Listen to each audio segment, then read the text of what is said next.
Up next, we're going to talk about Tim Pool and other influencers going to the White House in a really interesting development that I definitely would have talked about if I hadn't been on vacation last week when it happened, but I had to cover because Tim is a fascinating figure to me. Obviously, those who watch regularly will remember that I had that debate with him not too long ago where he called me evil for disagreeing with him on economic policy. But it was very interesting to me because I am a believer and supporter of independent and new media.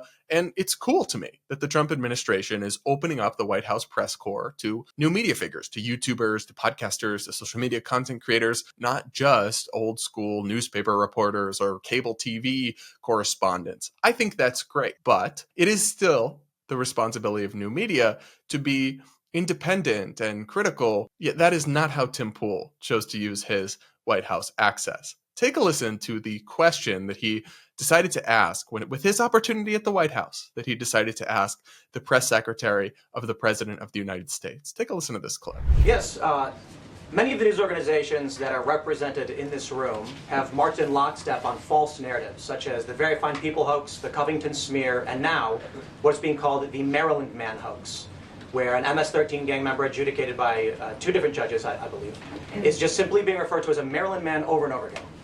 Now, in an effort from the White House to expand access to new companies, you've created this new media seat.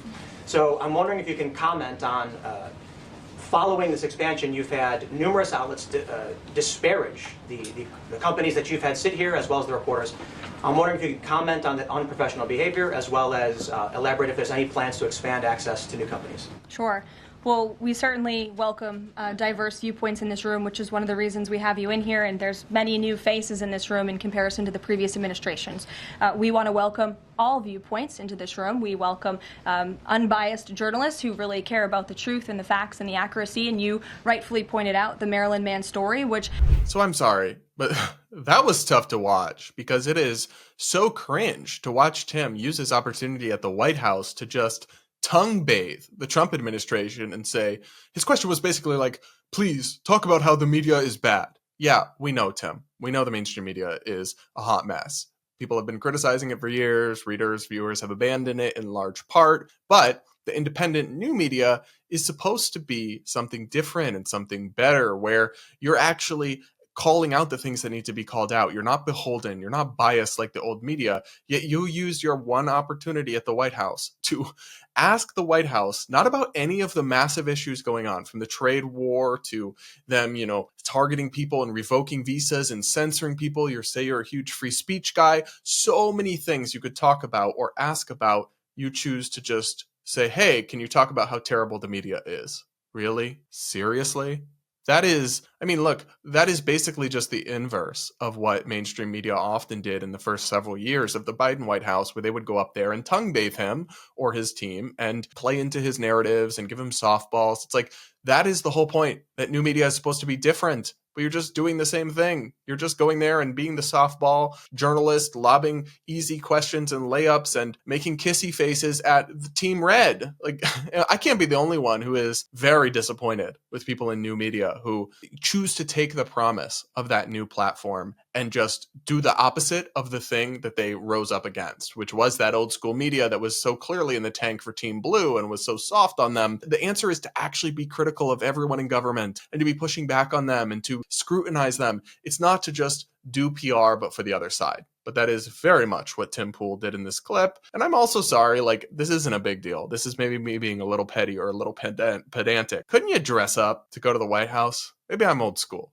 But if I go to the White House, if I interview a politician like that, I'd probably put on a tie. Probably wouldn't wear a beanie, but that's just me. Now, a lot of people called out Tim Pool for this, including journalist Isaac Saul, who runs Tangle News, a really great nonpartisan resource. He wrote on Twitter, genuinely embarrassing bootlicking from Timcast, and frankly, a lot of the people who've occupied the new media seat. You get this one opportunity and you decide to just lob a complete and total softball? Really? He said, this is the brave new independent media that is supposed to save us from the failures of lamestream institutions? ?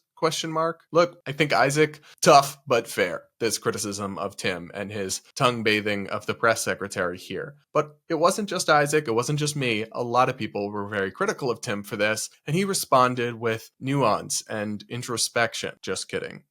He put out a tweet that said, "I was in the White House today, and the crying libs were not." Wow, what a sophisticated rebuttal. Haha, you libs don't get access. Yeah, but that's the whole point, that you were in the White House, and you should use that access to actually do something meaningful. If you're just going to make kissy faces at the Trump administration and not ask them anything difficult or elicit any new information or ask about anything important, and just give them opportunities to bash the media, which they've already done too many times to count, then stay home. Don't go. That's why people are frustrated. That's why people are criticizing you. And no, it's not all liberals. It's a lot of people who are independents and who actually value new media and want more independent voices and scrutiny and want to disrupt the mainstream media's monopoly on political access that they had for so long. And in fact, those are the very people, myself, Isaac, many others, who are frustrated by what you did, Tim, because you are taking that opportunity and doing nothing with it and making it look like a joke rather than something that it could be, which is a promise of having a different media ecosystem with content creators and YouTubers and podcasters actually doing the things that the old school media wouldn't do, not just doing reverse PR and reverse propaganda.